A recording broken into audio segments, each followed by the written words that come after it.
Bom, pessoal, boa tarde a todos.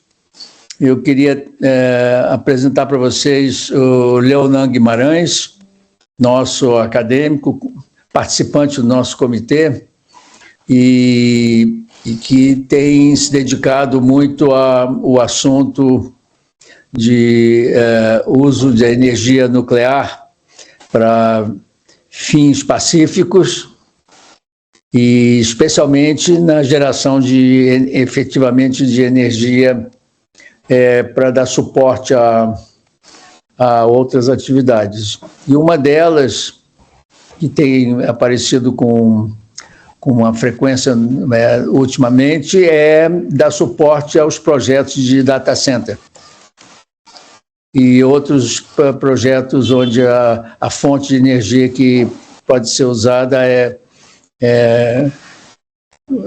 dimensionada, que pode começar pequeno e ir crescendo gradualmente. A França, eu acho que tem dado exemplos de uso desses reatores nucleares de pequeno porte, que é uma área onde o Leonan é especialista. Então, eu queria passar a palavra para o Leonan, para não perder muito tempo, e dizer que essa é uma reunião conjunta do Comitê de Energia com o Comitê de Inovação, e que nós vamos estar gravando essa sessão para ser colocada no site da academia.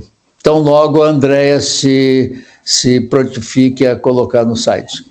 Então, Leonan, boa tarde, muito obrigado pela sua participação. Então, primeiramente, boa tarde a todos e agradecer a oportunidade de ter esse encontro, apesar de que me colocaram numa posição difícil, né? Competir com o Messi não é fácil, né? Vamos competir em audiência com o Messi, realmente é um desafio muito grande, mas vamos lá, vamos buscar enfrentar esse desafio. Bom, mas como o Flávio tinha comentado, né? Na realidade o tema... Peraí, deixa eu ver, vocês estão vendo aqui? Não, né? Ainda não. Peraí, deixa eu botar aqui, espera um instantinho. Vou botar aqui.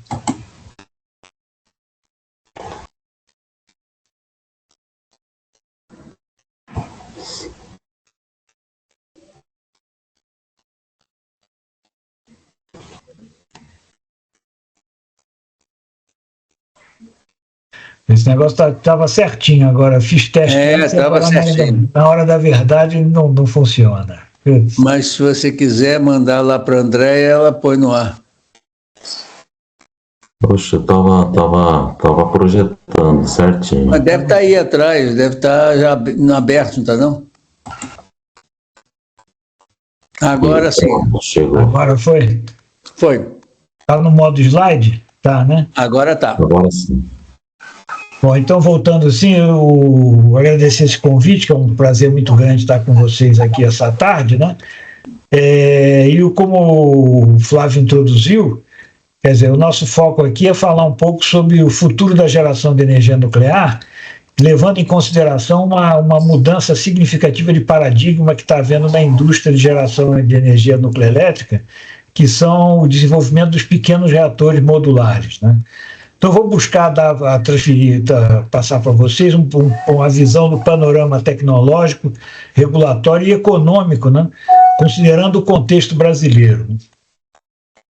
O cara tem que passar. E agora não passa.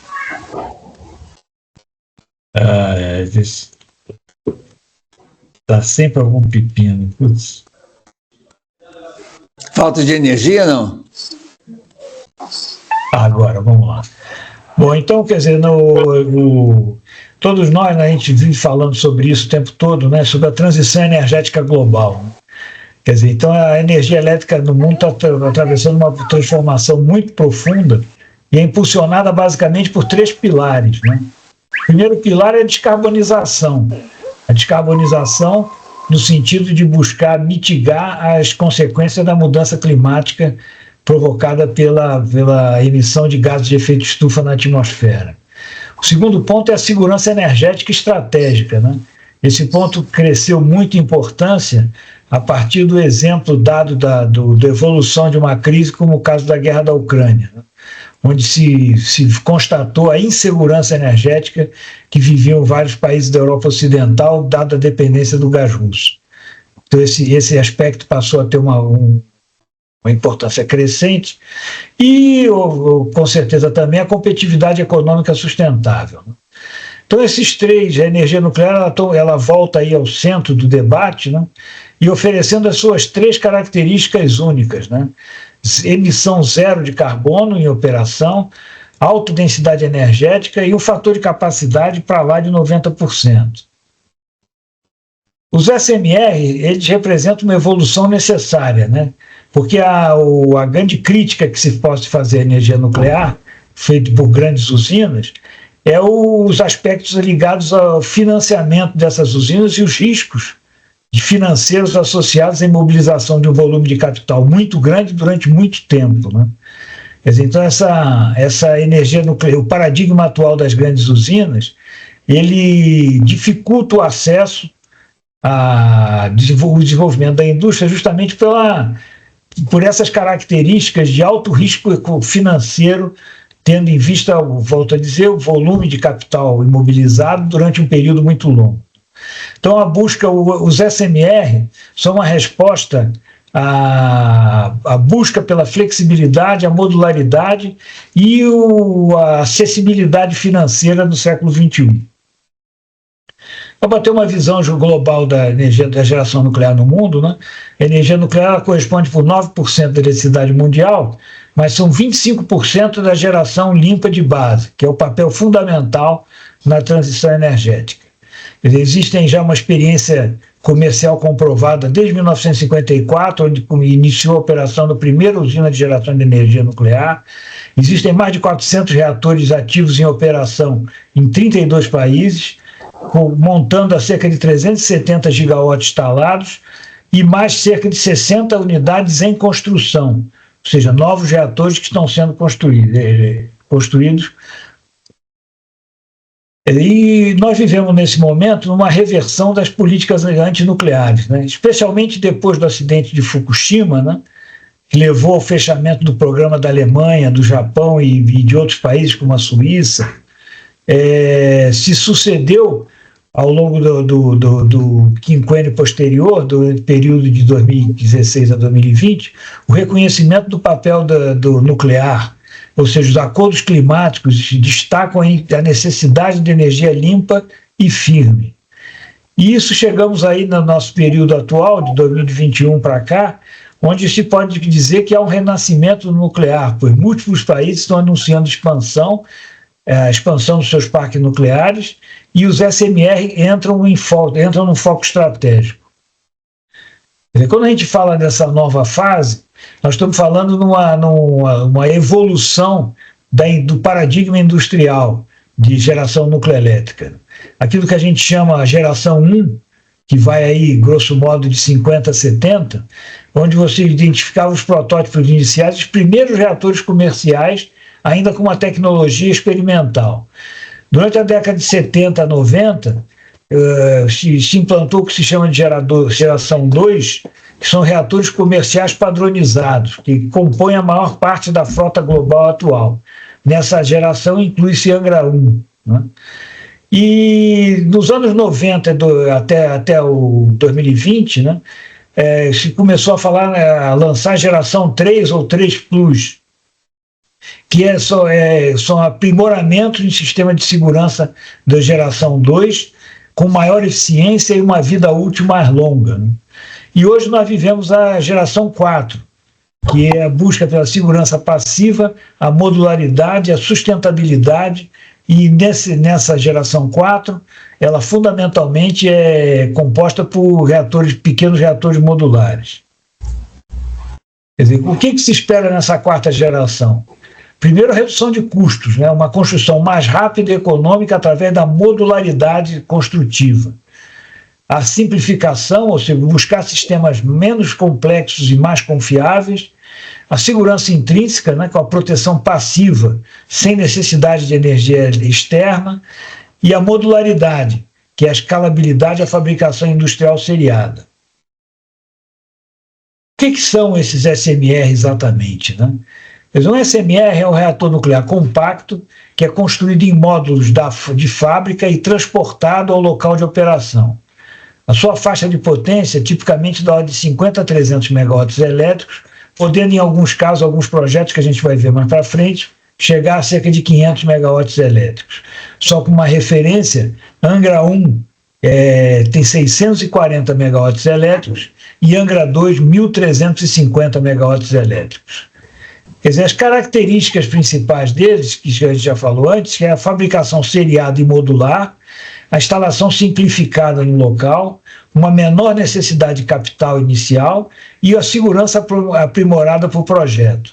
Esse tema da fabricação seriada e modular vem no sentido, a indústria se desenvolveu ao longo dessa geração 1, 2 e 3, na busca de instalações de cada vez maior potência, buscando obter ganhos de escala. Né? Ganho de escala na medida que você tem uma unidade maior. Quanto maior a unidade, o custo por unidade gerada é menor, quanto maior for a instalação. Quer dizer, mas essa aí, como a gente tinha falado anteriormente, cria um problema financeiro complexo, de risco financeiro complexo, dado o capital inicial, o capital imobilizado tão grande por tanto tempo. Né? Então,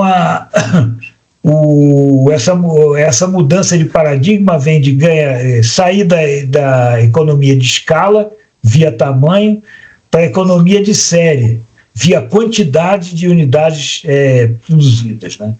E com essas unidades de menor porte, se pode pensar em aplicações diversificadas. As grandes usinas de geração atuais, né, as grandes usinas de grande porte, elas têm uma aplicação única, basicamente, que é a geração elétrica de base. Com os pequenos reatores modulares, se pode pensar já em energia dedicada a atividades industriais específicas, como já foi citado pelo Flávio, os data centers surgem como uma aplicação de extrema importância, né? Ou seja, os reatores modulares têm uma extrema importância para o desenvolvimento e expansão de data centers que estão intimamente ligados à internet das coisas, né? IoT, e à inteligência artificial. Mas também se abre as portas da cogeração industrial, ou seja, você ter reatores que produzam não só eletricidade, mas também eletricidade e calor industrial para uso para diversas indústrias. A produção de hidrogênio verde, ou seja, os reatores eles possibilitam a hidrólise de alta temperatura, que barateia enormemente o custo da produção de hidrogênio. Então, a importância dos reatores na expansão do uso do hidrogênio é muito, muito significativa. Outras aplicações, como a dessalinização de água salgada ou salobra, também que é uma aplicação do calor industrial, né? O uso do calor industrial para provocar dessalinização.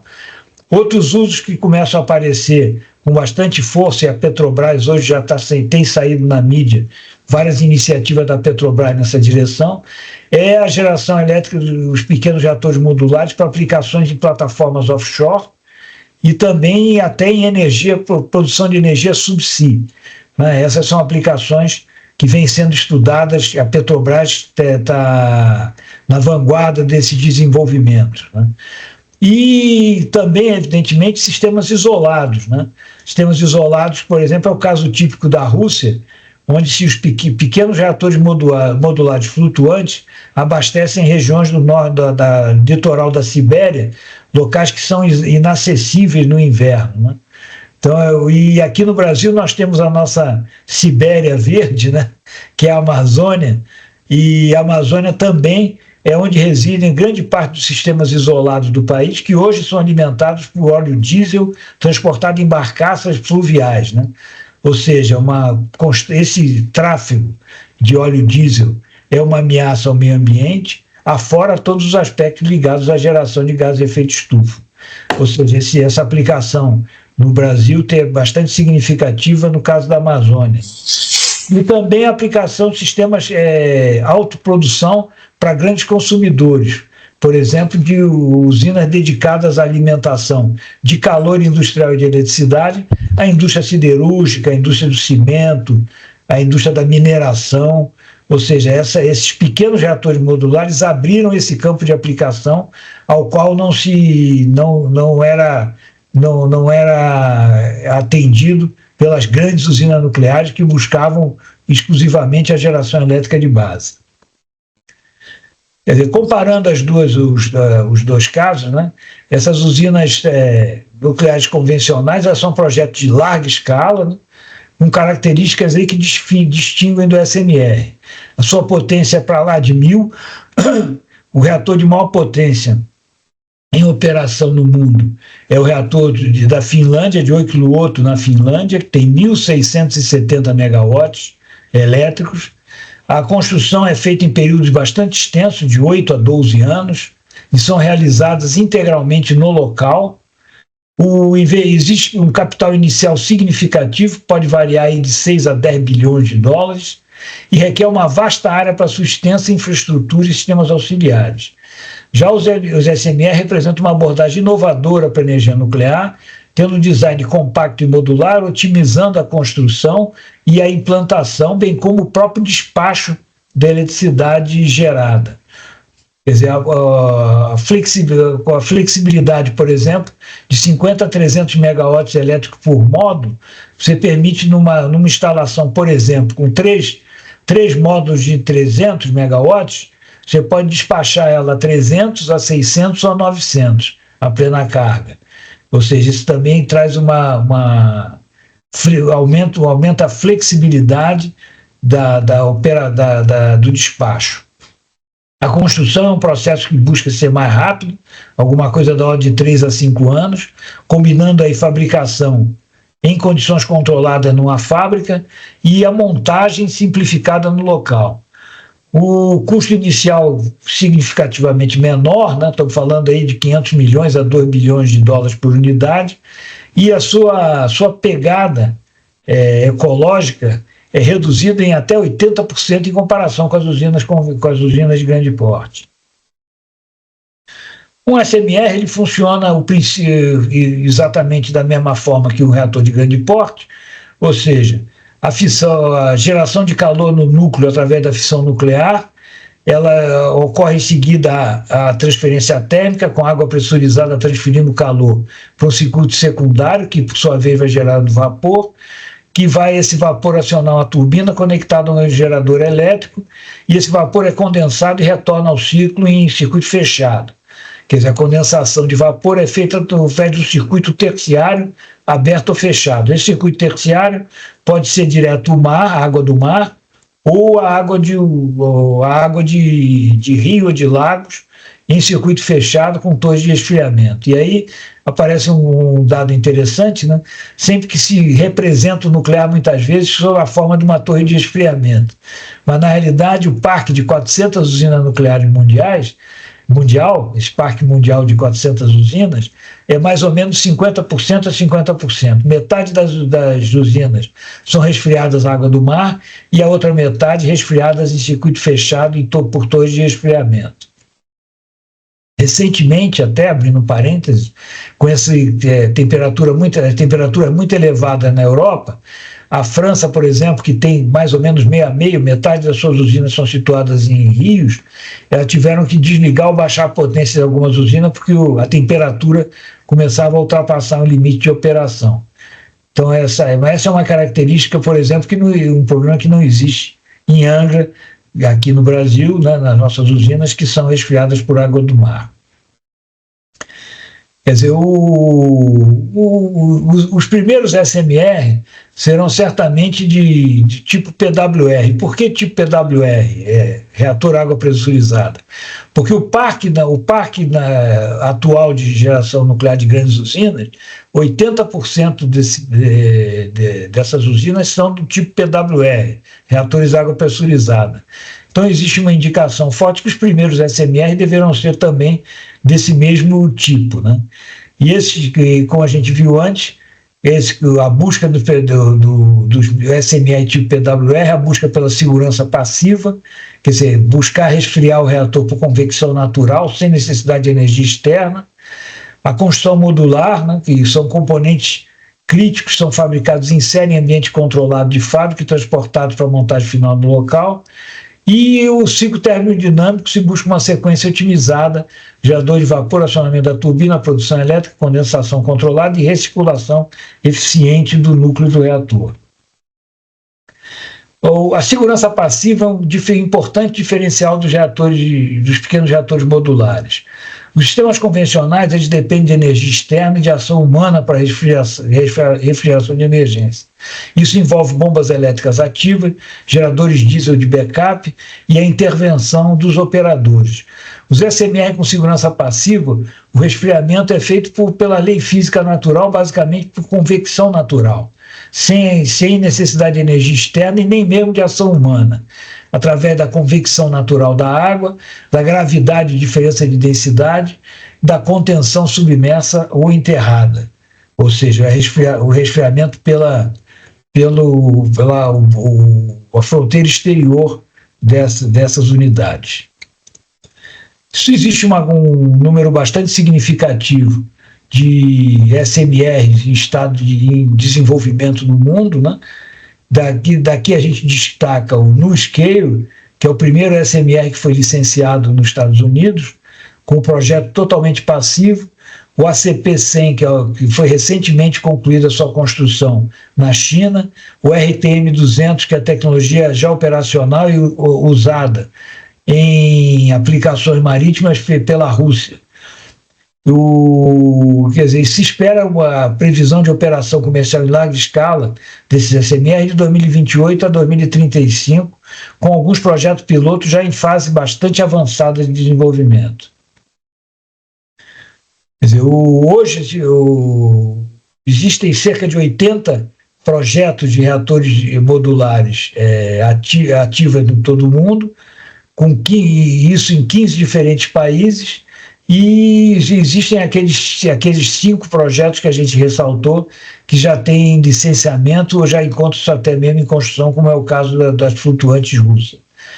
Ou seja, existe uma quantidade muito grande de projetos que naturalmente terão que ser depurados e restar alguns poucos da ordem de 5 a 10 projetos, porque justamente a grande vantagem do SMR é baixar os custos pela padronização. Então, na busca da padronização, não se pode ter 80 modelos diferentes. Então, certamente deverão se impor no mercado alguns projetos que a gente estima aí da ordem, eu diria, de 5, pelo menos alguma coisa em torno de 5 projetos que se desenvolvem e começam a ser fabricados em série. Quer dizer, esses projetos, você vai se encontrar esses projetos na América do Norte, né? E na América do Sul nós temos a Argentina jogando agora, nesse momento, alguém sabe o resultado do jogo? A Argentina que tem um projeto em construção também. 1-0 para a Inglaterra. Ah, boa. E na Europa, né, que o foco na Europa muito é a descarbonização industrial, é a substituição de usinas a carvão, onde a gente vê aí entrando a Polônia já com dois projetos já em desenvolvimento, em início de construção. E na Ásia Pacífico, onde se vai ver aí a China liderando a construção de reatores, né? Daqueles 60 reatores, metade deles estão sendo construídos na China. O Japão já retornou seu interesse já após Fukushima, e na Coreia do Sul também tem um desenvolvimento do reator do SMR chamado SMART, com um desenvolvimento bastante avançado. Quer dizer, há uma necessidade, né, de uma cooperação internacional em aspectos de projeto, regulamentação e compartilhamento das melhores práticas, né? A Agência Internacional de Energia Atômica ela coordena grupos de trabalho multinacionais buscando a harmonização de padrões de segurança e facilitação do licenciamento em outros países que não o país da projetista. Quer dizer, esse é um grande desafio, né? A harmonização de padrões de segurança e as normas de licenciamento. Quer dizer, você tem que se buscar se aproximar essa nova indústria nuclear baseada em pequenos reatores modulares, algo semelhante com o que ocorre na indústria aeronáutica, onde as certificações nacionais são aceitas internacionalmente. Por exemplo, a aeronave aprovada por FAA americano, ele já parte com os órgãos de licenciamento de segurança da aviação civil de cada país aceitam as análises feitas pelo FAA para as suas decisões de autorização de operação dessas aeronaves em cada país. Isso é fundamental, a cooperação entre os países, porque ela que vai conseguir acelerar o desenvolvimento tecnológico e reduzir custos efetivamente através da economia de escala e compartimento de riscos.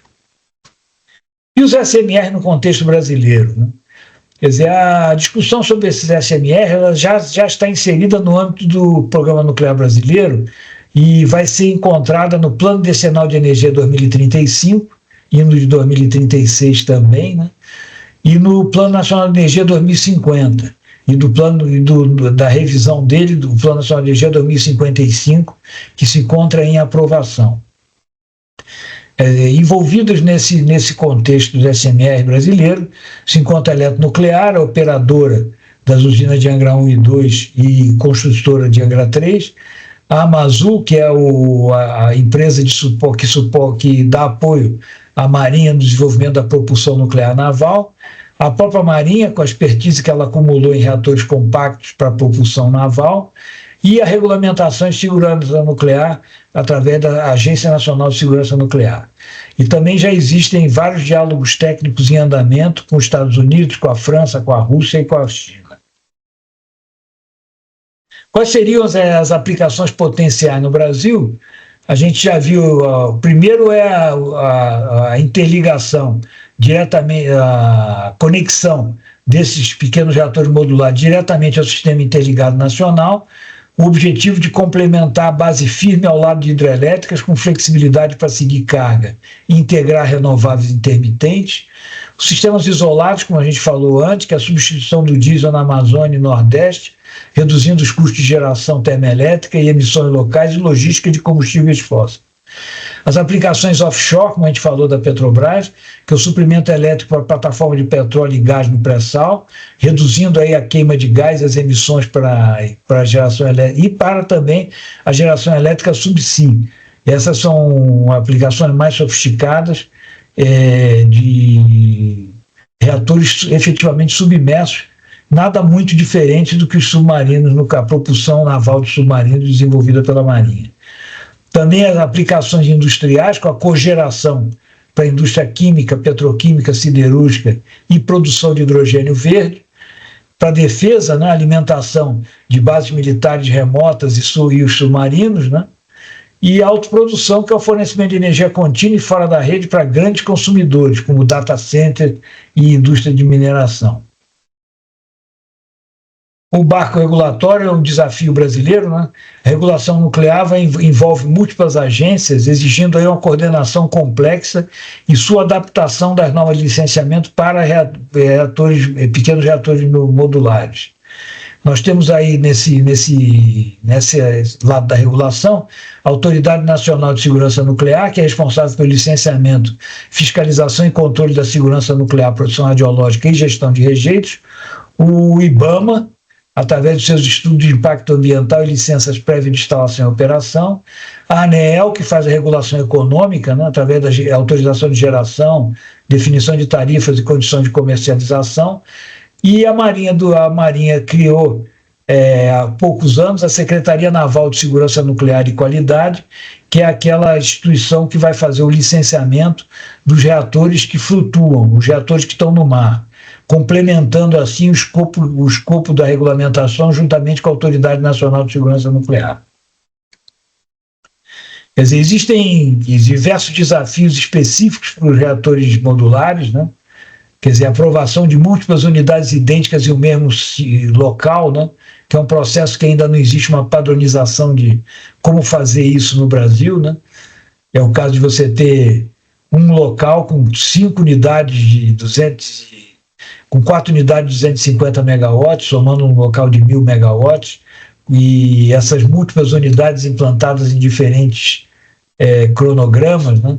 E a influência da operação de uma delas e de uma sobre a outra, isso é algo que precisa de uma regulamentação específica, né?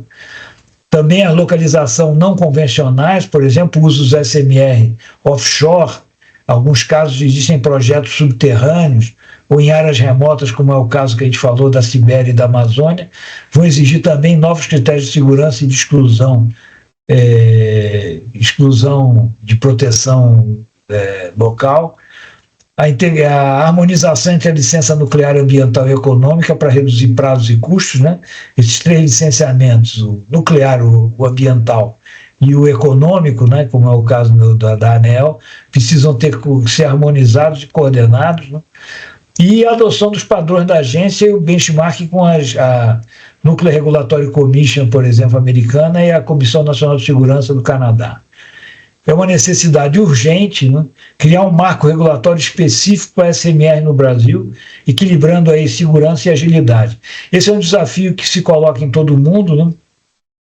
Esse estabelecimento desse marco regulatório específico para a SMR, e é objeto de um esforço muito grande a nível mundial, feito pela Agência Internacional de Energia Atômica, mas também feito pelas grandes agências reguladoras dos países que têm uma indústria nuclear mais desenvolvida, como Estados Unidos, Canadá e Europa, e os países da Europa Ocidental.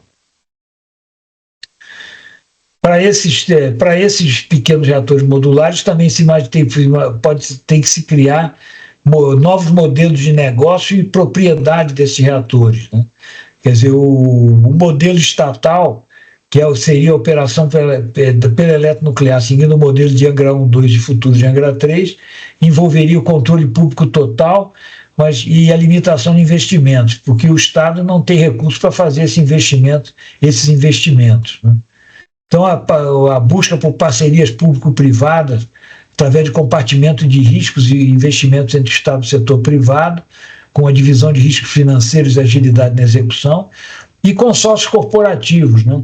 Seriam indústrias energointensivas investindo diretamente em SMR para autoprodução, ou seja, garantindo energia dedicada e estável e a atração de capital privado. Ora, esse é o caso bastante significativo dos data centers, como foi comentado no início, lá o Flávio falou sobre isso, né? Mas, independentemente do modelo, é essencial definir responsabilidades claras sobre o combustível nuclear e o descomissionamento das instalações. Quer dizer, as vantagens intrínsecas dos SMR, eles passam por menores volumes absolutos de investimento inicial, comparado com as grandes usinas, o que facilita a captação e a viabilidade financeira dos projetos, a implantação gradual, ou seja, possibilidade de adicionar módulos conforme o crescimento da demanda, evitando aí uma sobrecapacidade inicial, de forma a otimizar o retorno sobre o investimento, e a atração privada, né, que é o perfil de risco mais adequado para investidores privados, abrindo novas fontes de financiamento antes inacessíveis ao setor nuclear, que só tinha acesso a fontes de financiamento estatais. Quer dizer, mas independente do modelo escolhido, é essencial definir de forma clara, como a gente falou antes, responsabilidade sobre o ciclo do combustível, quem fornece, enriquece e reprocessa o combustível nuclear, a gestão dos rejeitos radioativos, né, o armazenamento temporário e a destinação final de longo prazo, o descomissionamento, que são as provisões financeiras e técnicas para a desativação após a vida útil.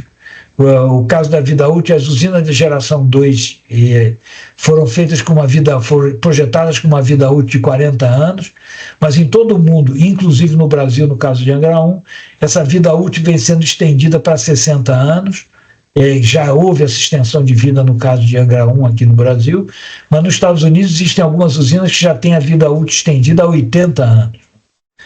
E outro aspecto é a cobertura de riscos nucleares conforme a legislação nacional e as convenções internacionais das quais o Brasil é signatário.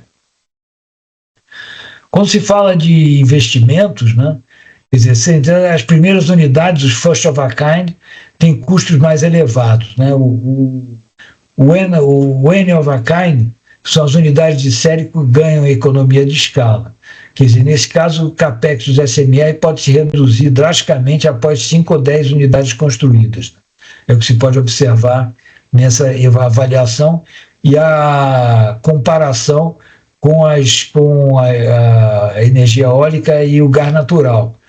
O capex desses investimentos em gás são menores do que o nuclear, mas, em compensação, o OPEX ao longo do ciclo de vida é muito inferior.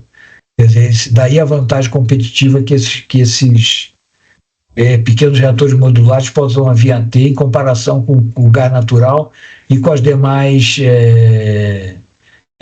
renováveis intermitentes, né? Quer dizer, a produção seriada e modulada dos SMR pode gerar uma redução de custo bastante significativa entre as primeiras e as 10ª unidades, seguindo aí o padrão da curva de experiência. Quer dizer, economia de escala, quer dizer, a fabricação e montagem reduz os custos unitários de componentes, o design certificado elimina retrabalho e risco de engenharia, e a melhoria contínua de construção e comissionamento na otimização dos processos. Quando se fala em OPEX, né, a gente vai vai estimar alguma coisa da ordem de 20 a 30 dólares por megawatt-hora, um custo nivelado da ordem de 90 a 120 para o primeiro, o first of a kind, de 60 a 80 megawatts no N of a kind. É um custo estável e previsível ao longo aí de 60 ou até 80 anos de operação. E junto a isso vem a cadeia de produção de combustível nuclear no Brasil, né? O Brasil tem uma oportunidade muito significativa de se inserir na cadeia de produção de combustível nuclear mundial, na medida que o Brasil tem grandes reservas de urânio e domina a tecnologia do seu processamento. Quando a gente fala em cadeia de produção, nós falamos primeiro na mineração de urânio, que aqui no Brasil é feita em Caetité, da Bahia, pela indústria nuclear do Brasil, e uma outra mina que se encontra, uma futura mina de urânio e fosfato de Santa Quitéria, no Ceará, que se encontra em processo de licenciamento ambiental. A conversão do concentrado de urânio produzido na mina em hexafluoreto de urânio, um sal esverdeado, que essa etapa é necessária porque o processo de enriquecimento de urânio precisa ser feito com urânio gasoso. E a forma de urânio gasoso, a forma que o urânio é gasoso com a mínima temperatura, é o hexafluoreto de urânio. Então, que ele sublima a 60 graus. Então, essa etapa, o Brasil tem um domínio tecnológico em escala piloto, e existem projetos ainda não iniciados para estabelecer uma usina de conversão comercial. O enriquecimento, que é uma grande façanha tecnológica que os brasileiros conseguiram alcançar,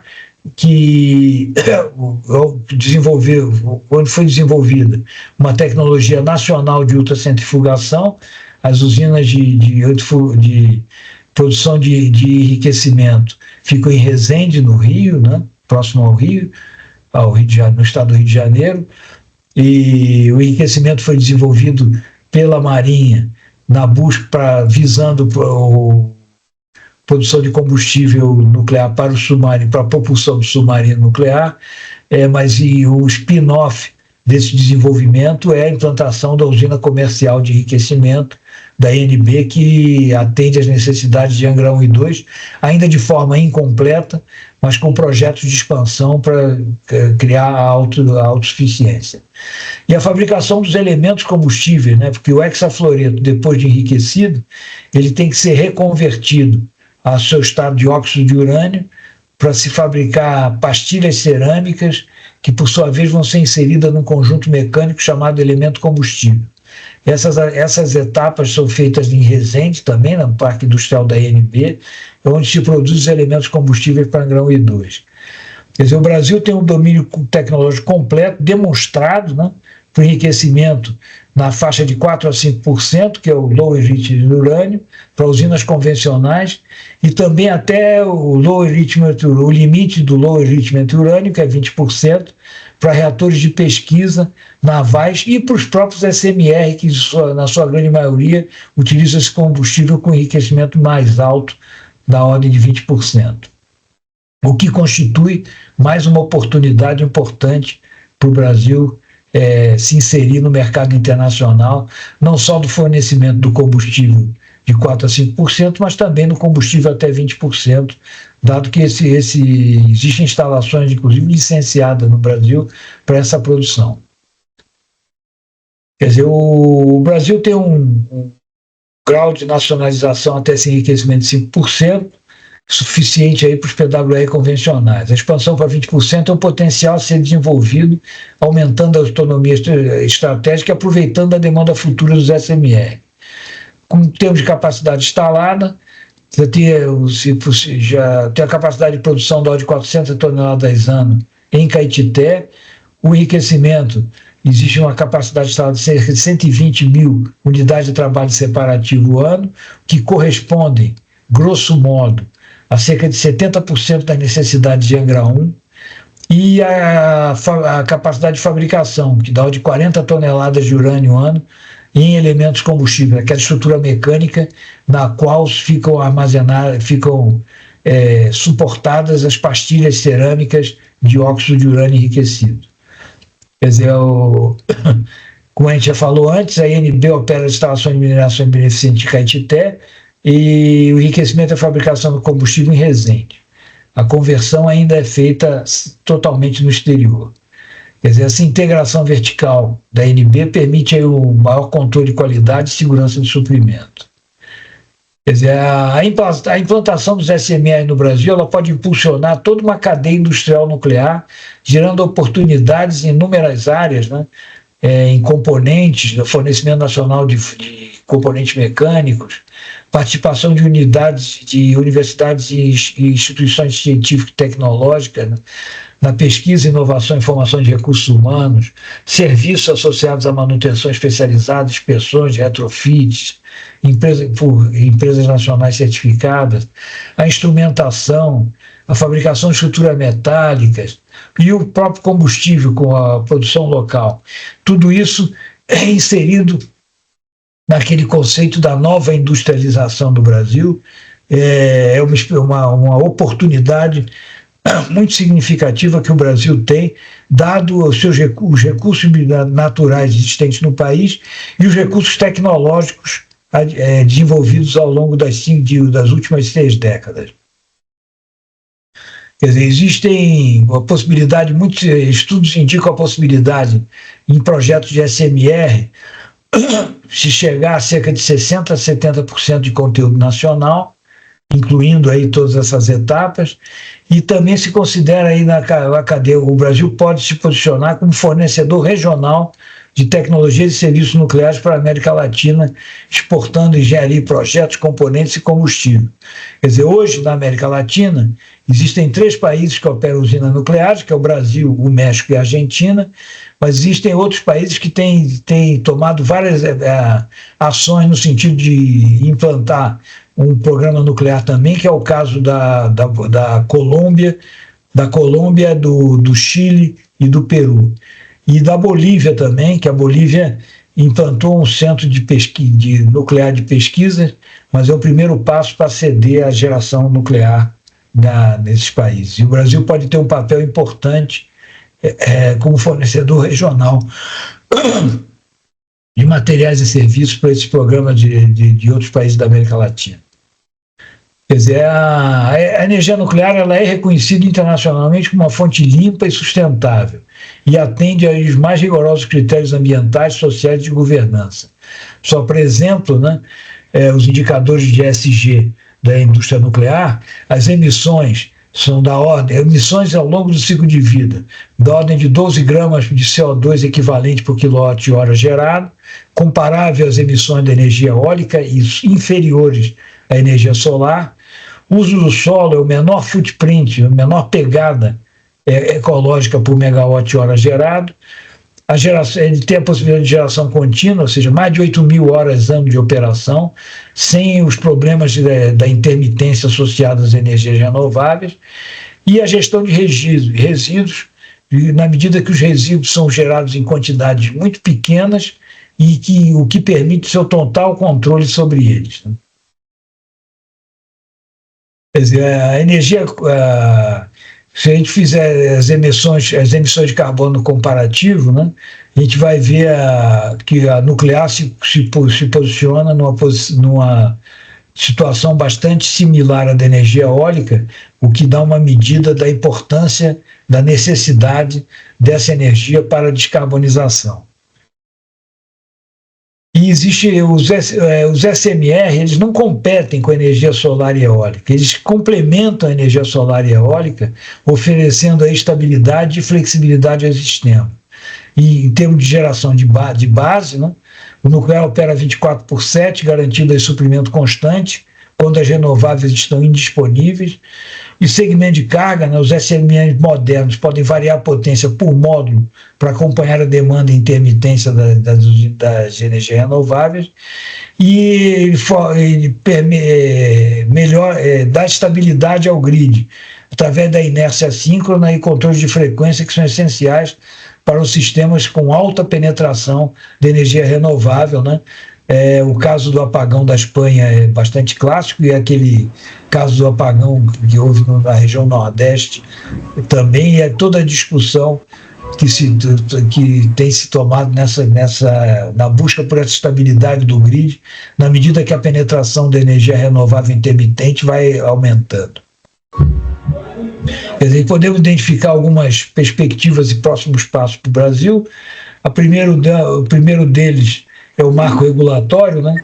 A busca pelo estabelecimento de uma legislação específica para os SMR, né?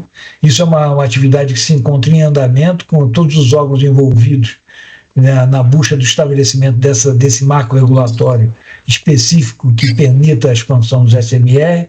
O modelo de financiamento, né? Que é importante a definição de uma estrutura de propriedade, se é estatal, PPP ou consórcio, e quais as fontes de capital. A necessidade de lançar, isso é uma coisa que ainda não aconteceu, mas se espera que aconteça em um futuro não muito distante, que é o estabelecimento de um projeto piloto nacional, de implementação de um demonstrador de tecnologia do SMR e possível uso civil, dual civil e defesa. Esse projeto piloto, existe forte interesse da Petrobras, não só para uso offshore e subsea, mas também para descarbonização das suas refinarias, que são grandes geradoras a energia dessas refinarias implicam a grande geração de gás de efeito de estufa. Então, a descarbonização dessas refinarias é um objetivo importante que a Petrobras busca atingir. E a integração indústria acadêmica, né? Quer dizer, buscar a mobilização das universidades e CTs da indústria nacional para esse desenvolvimento tecnológico inserido no contexto da nova indústria.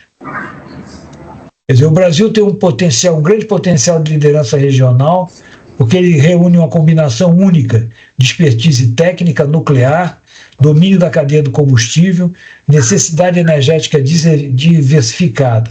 Isso posiciona aí o Brasil como candidato natural à liderança em SMRs na América Latina. Quer dizer, quando se fala em expertise nuclear, se fala em mais de 50 anos de operação de Angra, e programa naval e capacitação das universidades em centro de pesquisa. A cadeia completa, né, o único país latino-americano com domínio do enriquecimento isotópico. E a cooperação regional tem um potencial muito grande de parcerias com a Argentina, Chile, Colômbia, Peru e outros vizinhos, assim como também os países africanos, como Gana e Quênia, que são aqueles mais avançados na implantação de uma indústria nuclear nos seus países. Quer dizer, os SMR, em última instância, eles representam a convergência entre segurança, inovação e soberania energética. São tecnologias maduras, projetos avançados em múltiplos países, com primeiras unidades operacionais entrando em linha até 2030, a viabilidade econômica através de uma curva de aprendizado promissora, com LCOE competitivo em projetos em série, e uma oportunidade para o Brasil, né? São capacidades técnicas instaladas e necessidades energéticas que criam um momento único. Quer dizer, a energia nuclear da próxima geração não é apenas uma escolha técnica, né? É uma decisão estratégica sobre o futuro energético que queremos construir. Quer dizer, as oportunidades são muito significativas, né? A liderança tecnológica regional, a independência energética aumentada, a descarbonização da matriz energética, exportação de tecnologias e serviços, geração de empregos qualificados. Mas para isso existem riscos a mitigar, são os atrasos regulatórios e burocráticos, a falta de coordenação interinstitucional, o financiamento insuficiente ou fragmentado, a resistência pública por desinformação e a dependência tecnológica externa excessiva. Quer dizer, a expertise técnica acumulada em 70 anos do programa nuclear brasileiro, combinada com os recursos naturais, urânio especificamente, e a capacidade industrial instalada, cria condições únicas para o Brasil liderar a adoção de SMR na América Latina, se estabelecendo como um hub regional de tecnologia nuclear avançada. O futuro da energia nuclear, sem dúvida, ele é modular, flexível e sustentável. E o Brasil tem todas as condições para protagonizar essa revolução tecnológica. Essa é a mensagem que eu queria passar. Obrigado pela atenção de vocês e eu fico à disposição aí para perguntas de aprofundamento técnico em algum tema que vocês julguem de maior interesse. Bom, muito obrigado, Leonan. Foi ótima e, como eu falei no início, a Andréia gravou essa reunião e vai estar à disposição de vocês após... Quando, André, que você consegue botar no ar? Semana que vem, professor. Semana que vem vai estar no ar. Eu queria... Então, nós temos aqui já algumas mãos levantadas, então eu vou passar direto para o Ioni. Eu não quero... A minha pergunta eu deixo para o final. Ioni, por favor. Está me ouvindo bem, Fábio? Sim, estamos. Sim. Em primeiro lugar, eu queria manifestar o grande prazer em estar vendo o professor Leonan falar, certo? Eu sou um seguidor assíduo de suas publicações. Tenho aqui o meu livro, há 20 anos que eu tenho um livro dele sobre risco, né? É um livro muito bom e bem direto. Já era nascido há 20 anos? Há 20 anos já. Eu escrevi o livro no berço, viu? Meu Deus. Mas ele aborda exatamente um ponto que o Leonan abordou, que é a questão de risco e segurança, né, que normalmente é o primeiro tema que vem à cabeça quando se fala em energia nuclear, principalmente a modular, né, que agora é uma promessa de ter ela distribuída, né, não concentrada como a gente tem hoje, mas a possibilidade de distribuí-la, né, isso é um grande passo, eu diria, e uma grande evolução no setor de energia.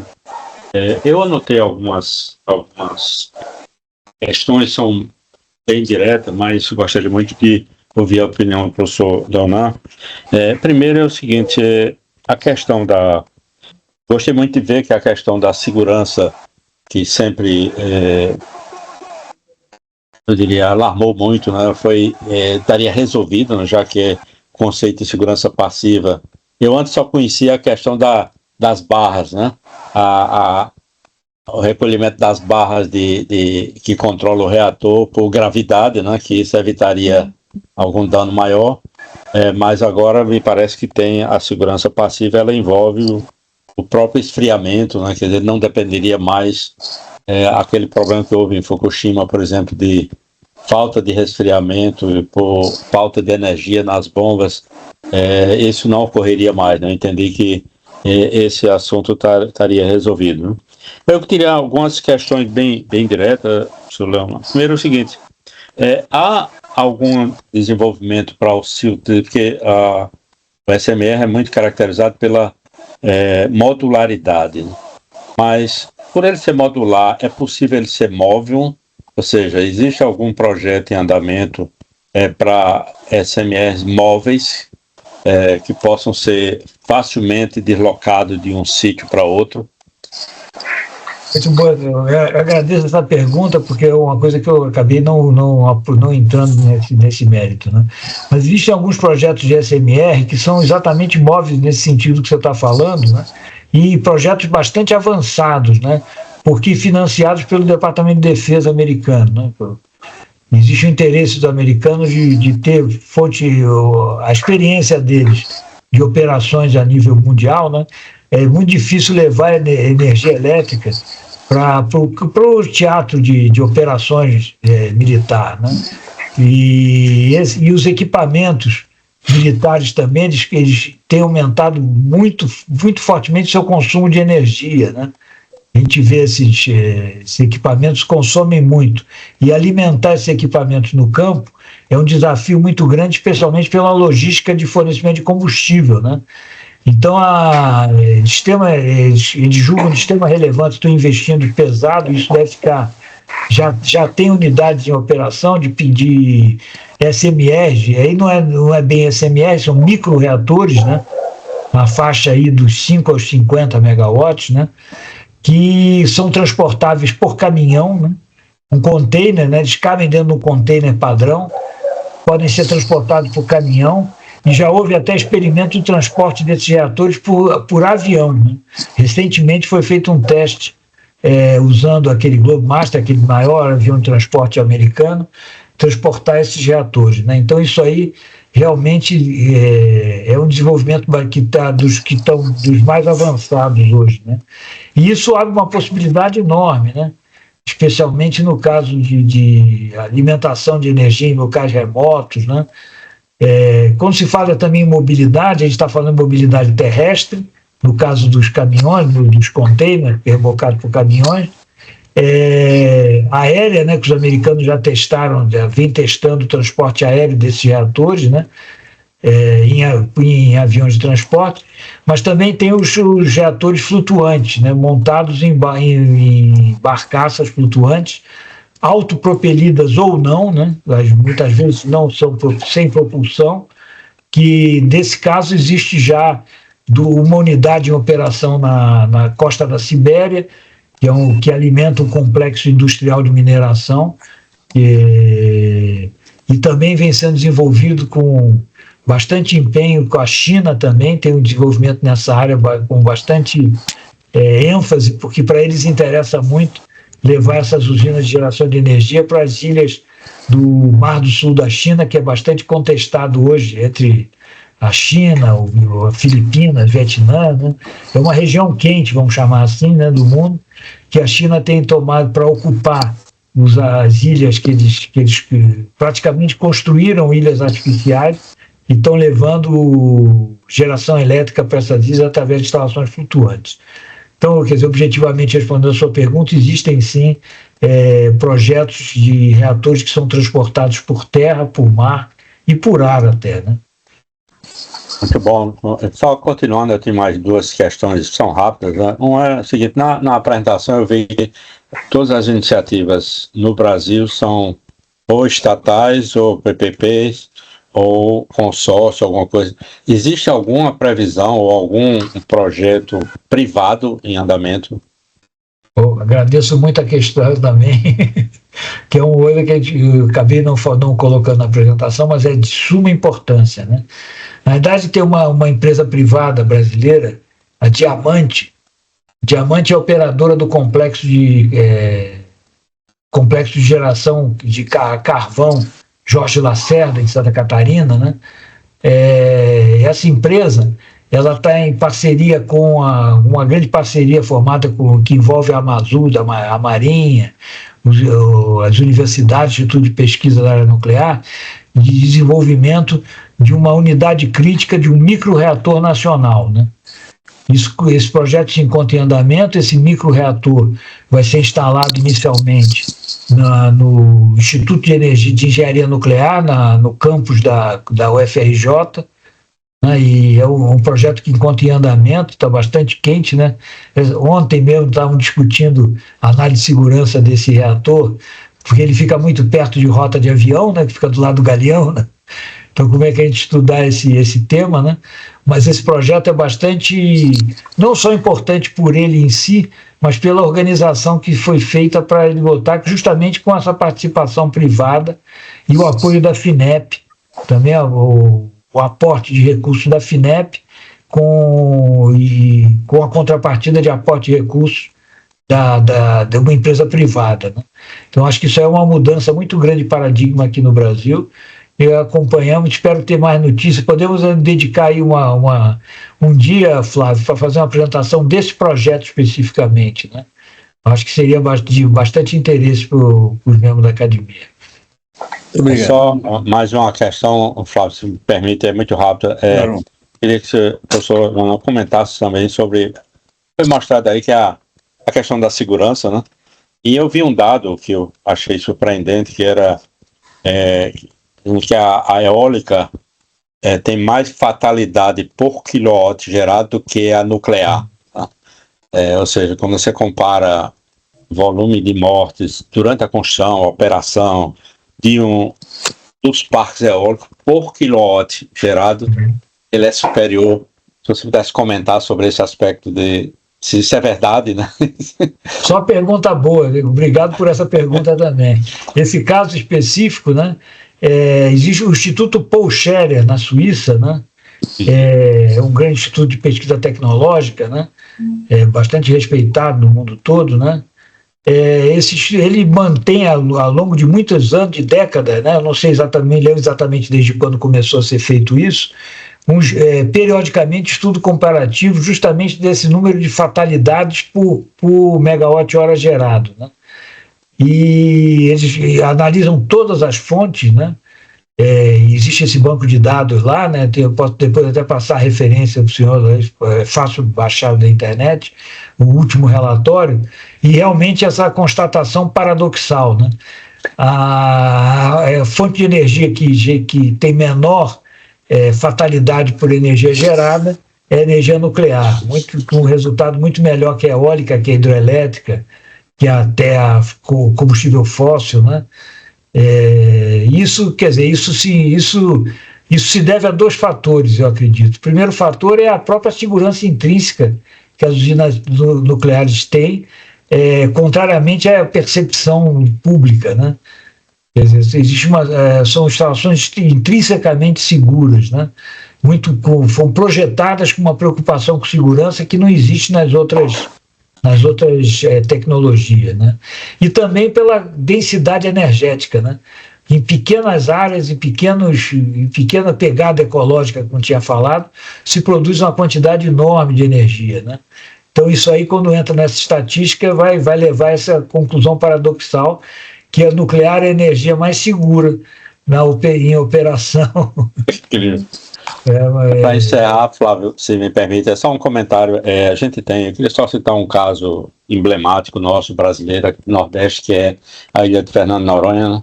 Participei de alguns projetos de energético, né, para a ilha, e a grande dificuldade da ilha solar é praticamente impossível devido à pequena área que se dispõe, né? Eólica também por causa das aves migratórias, né? Solar flutuante não pode porque vai criar sombra para os tubarões, e paradoxalmente a gente tem numa ilha paradisíaca a emissão per capita de gás de efeito estufa é um dos maiores do mundo, porque ela é toda suprida por diesel, né? Quem sabe o SMR não será a solução futura para Fernando de Noronha e outras ilhas que nós temos no Brasil. O microreator com certeza é uma brilhante solução para Fernando de Noronha, né? Mas é aquele pensamento que a gente sai um pouco do paradigma, né? A densidade energética da energia nuclear faz com que ela tenha uma pegada ecológica muito pequena. Ora, se você quer proteger o planeta, né, a melhor coisa é usar o mínimo possível a Terra, né?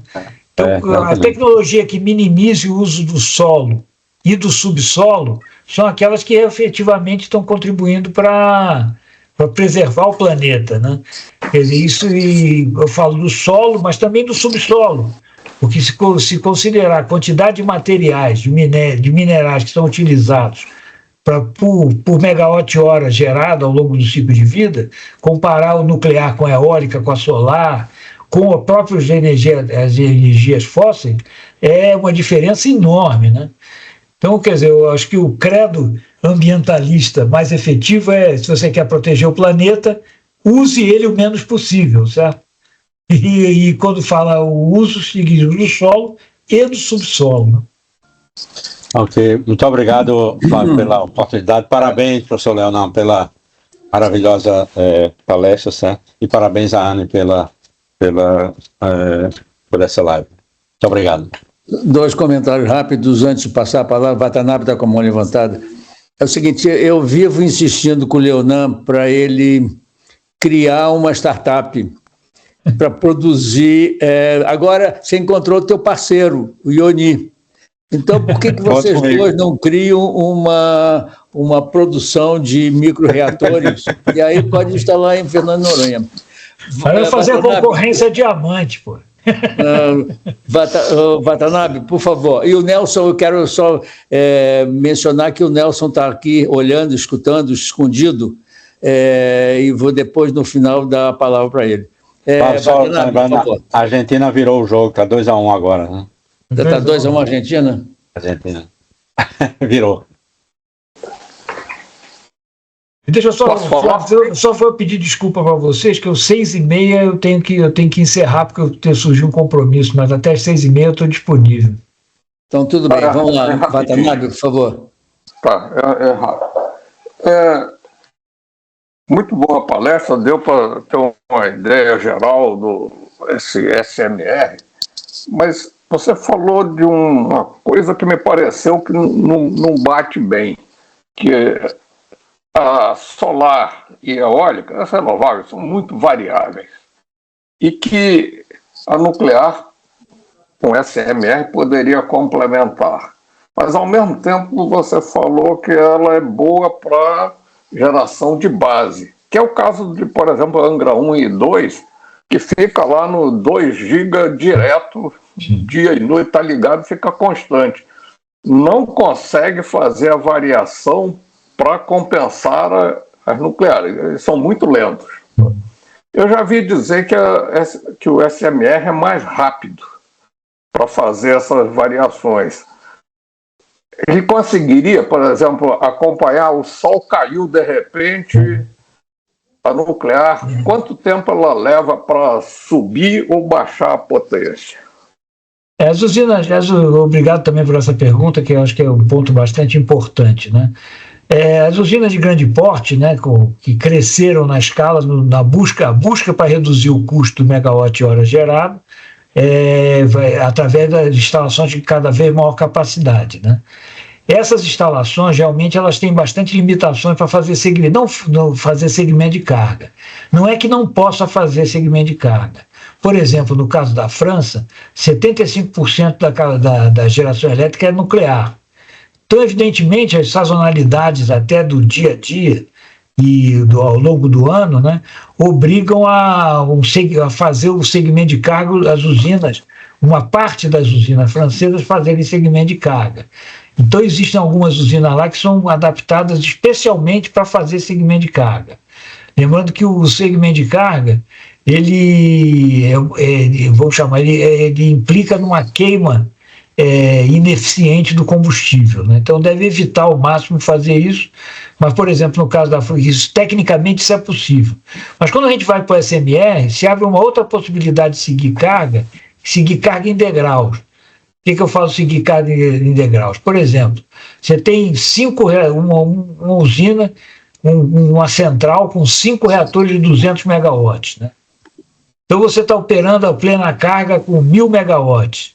E aí você tem uma variação de carga, você pode desligar um reator, aí cair a sua produção para 800, depois cair para 600, para 400, e depois subir de novo para 600. Ou seja, essa variação não é um segmento de carga de cada reator, mas é um segmento de carga integral feito por um conjunto de reatores, né? Então isso é possível e isso tem um papel importante. Mas um degrau desse leva quanto tempo?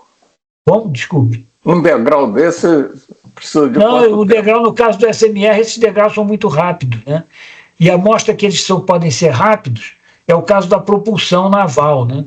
Para a propulsão do submarino, do navio, do submarino, essa variação de carga tem que ser bem rápida, né? Porque você está imaginando que o navio desse está em combate, né? Então, essa possibilidade técnica para os pequenos reatores, ela é bastante viável, é bastante razoável, né? E pode fazer isso com uma rapidez bastante interessante. Você desliga rapidamente, você desliga o reator. Porque o ruim é operar com reator em carga parcial.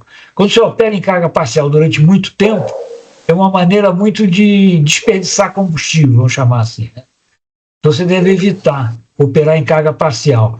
Mas no caso dos pequenos reatores, essa variação liga-desliga, ela é bem mais rápida do que nas grandes unidades. Obrigado.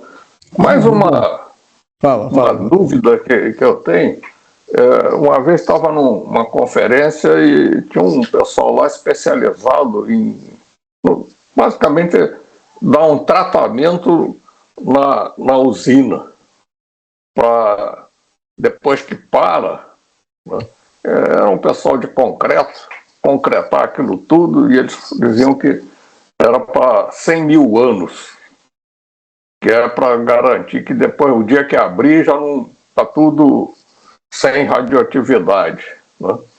Aí eu comecei a dizer que, por exemplo, se as pirâmides do Egito tivessem sido usinas nucleares, provavelmente hoje alguém teria que estar lá tomando conta. Estou exagerando ou... Eu acho que está exagerando um pouquinho. Quantos anos precisa? Não, mas o problema não é do quantos anos. Na verdade, quando você faz a solução de longo prazo do combustível usado, gestão do combustível usado, né, a melhor solução é o reprocessamento do combustível, que ainda tem essa possibilidade, né? O combustível usado, ele pode ser reprocessado, reciclado, reprocessado e reciclado. Quando você reprocessa e recicla, você separa daquele combustível usado toda a massa de urânio ainda remanescente nele. Quando você tira o combustível usado, ainda tem muito urânio enriquecido lá dentro, né? Então, você fazendo isso, você separa o urânio dos rejeitos de alta atividade, que são aqueles que você tem que proteger e isolar, né? Só para ter uma ideia de proporção, né? O elemento combustível usado, 80% pode ser reciclado e cerca de 20% são de materiais que você não tem como reciclar. Então, há uma redução brutal de volume, né? E a maneira depois de feito isso, você pode estocar esses rejeitos de alta atividade. A estocagem geológica é a solução técnica que vem sendo mais priorizada no mundo, né? E até recentemente entrou em operação um depósito desse geológico na Finlândia, né? E, na verdade, esse depósito, depois que o depósito está lá, você criar um cenário em que aquilo possa se tornar uma ameaça para as populações seguintes, isso é um exercício de invencionice terrível, né? Porque é muito difícil, depois que você vitrificou esses rejeitos, vitrifica, coloca eles em embalagens seladas e sela o local geológico, imaginar que aquilo vai ser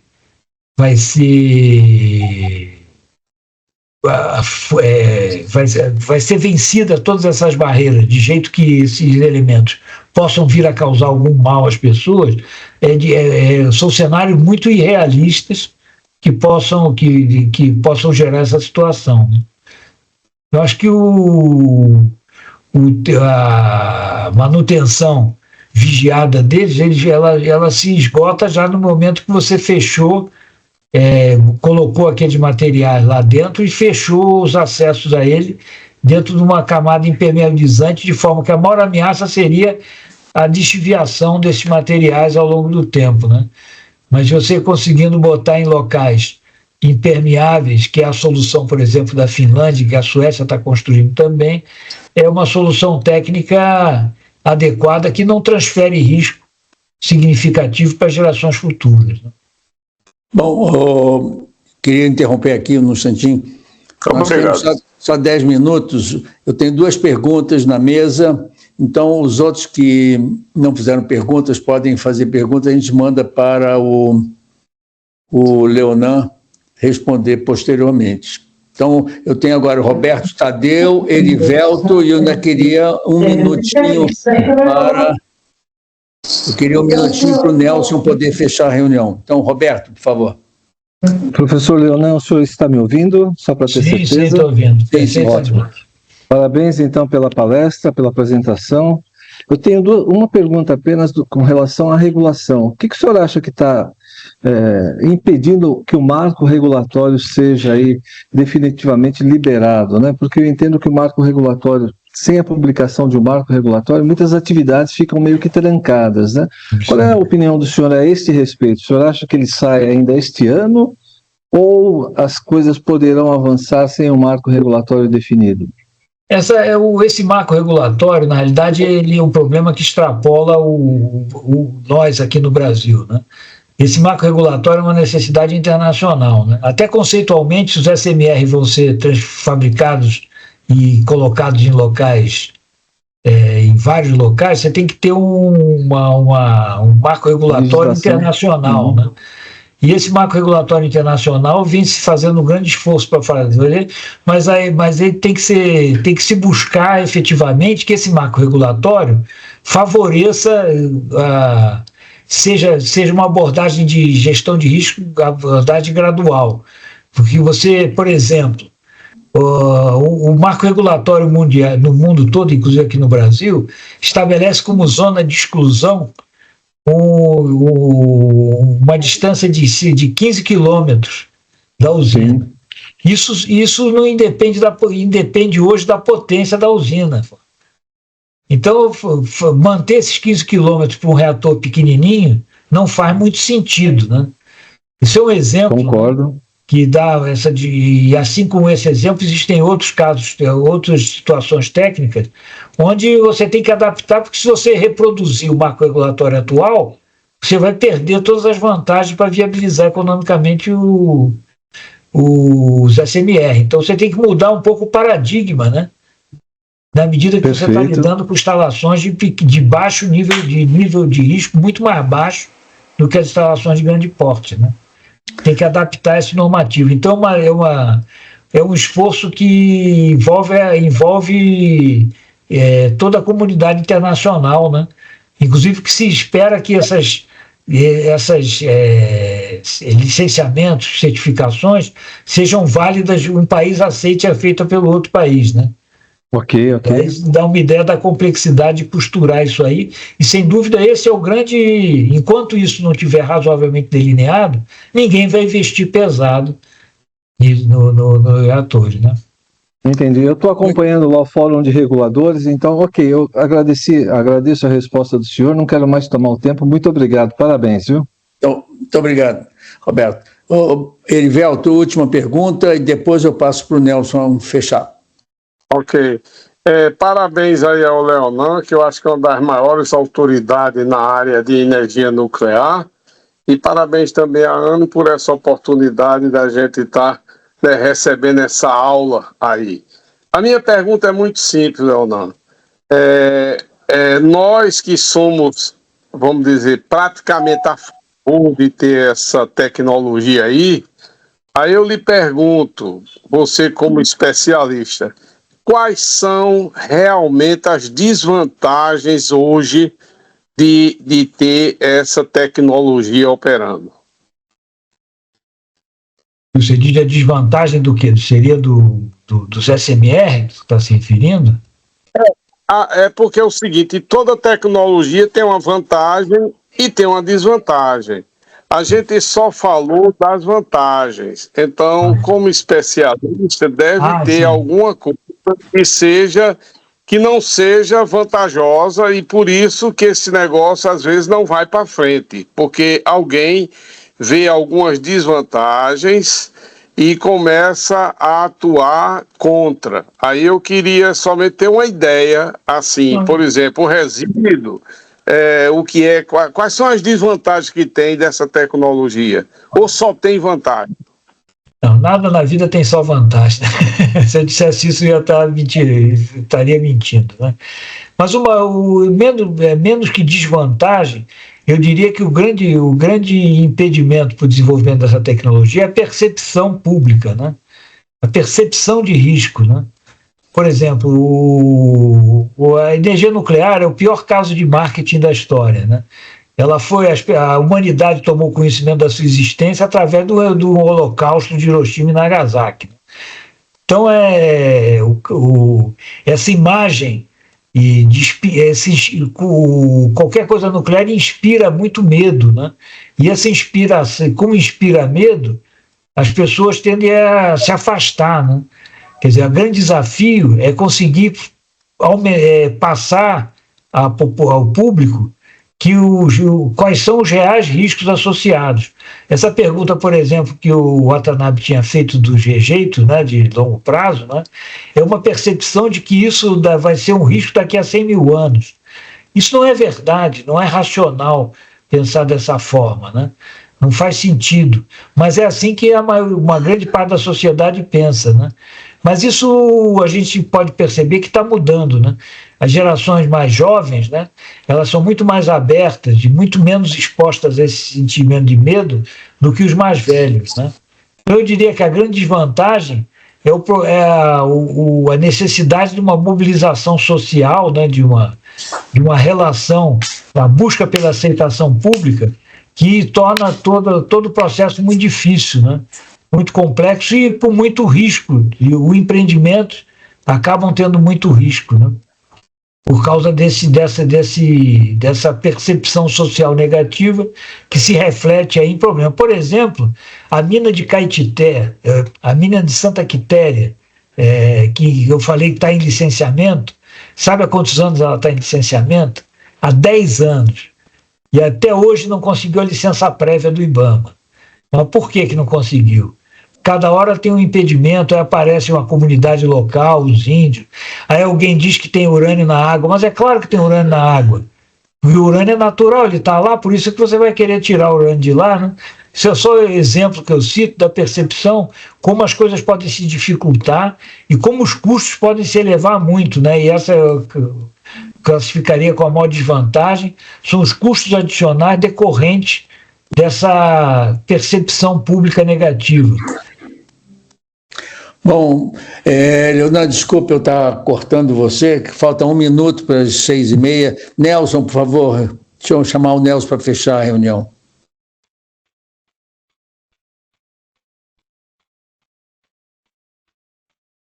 Alô, Nelson, tá aí? Daí ou você só pendurou o casaco? Deixou o terno na cadeira. Deixou o terno na cadeira. Nelson Martins. Acho que ele não está mais aí. Então, eu queria agradecer ao Leonan. Eu ia fazer uma pergunta, eu não vou. Depois eu mando para ele. E abrir para todos vocês que querem ainda fazer algum tipo de comentário, mandar para o Leonan uma mensagem e essa palestra vai ficar no nosso site e eu agradeço muitíssimo a participação de vocês. Boa noite, Leonan, muito obrigado e estamos encerrando a sessão. Agradeço, peço desculpa por ter que encerrar agora às 6h30, mas estamos à disposição para fazer outro evento mais focado em algum dos aspectos que vocês julguem mais interessante, né? Por exemplo, o bico reator, né? Obrigado a todos, uma boa noite. Boa noite. Boa noite, obrigado.